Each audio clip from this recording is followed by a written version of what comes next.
An Ohio medical marijuana CEO has been suspended for giving out product samples, according to Ohio regulators. The top executive of a medical marijuana cultivator and processor in Southwest Ohio had his employee license suspended last week after regulators accused him of giving out samples. Are you allowed to give out samples in Washington State's market, Miggy? Do you know? No, you're not. And what they do is they got a weird way to work around it. Like for events, Mm-hmm. if I'm going to consume, the store or the grower has to buy their own weed from the store, Hmm.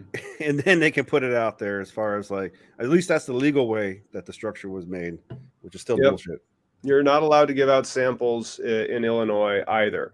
And so, how do you get your product out there? Well, you have to just sell it, I guess. And then are there any workarounds in our state? I haven't seen them, but maybe like if it's still experimental or yeah, Well, you it's don't just go to you're not allowed to events. gift. I'm an event nerd whore out here. You know, like if someone says, "Hey, Mickey, you're invited to a thing," I'll try to be there. Like I'm like, hell yeah, because usually there's good weed and good people. Right? But this one is making an allegation that the Department of Commerce says Ancient Roots CEO David Haley gave away products to visitors as his Willington facility that were intended for distribution to dispensaries, according to records obtained by USA Today. So And this were one they? has been open since 2018 under Ohio's medical cannabis program. This is an example of how check the box regulations aren't as effective as complete application regulations. So Ohio is more of a check the box regulation state where you just like Ohio, Oklahoma, New Mexico looks like it's shaping up that way. Oregon, where you just say, yeah, I'm doing it.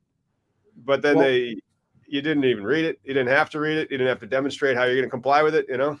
well, they're also still medical, which is the like ultimate gray market, right? Like until like they just I think submitted the signatures enough again to pass the recreational bill, like going through, but in the medical market, man, they're still targets, because medicals is very ambiguous. We all know it's medicine. We all know it's medicine, but doctors can't write prescriptions. Legit cannot write you a prescription, even though we call it a script. All it is a recommendation from any goddamn doctor. That's Right. all that is. Yep, you're not allowed to. It's not really a prescription because there ain't one. There's no prescriptions for Schedule One stuff. Go get me a prescription to heroin. You're insane. That doesn't exist. You know.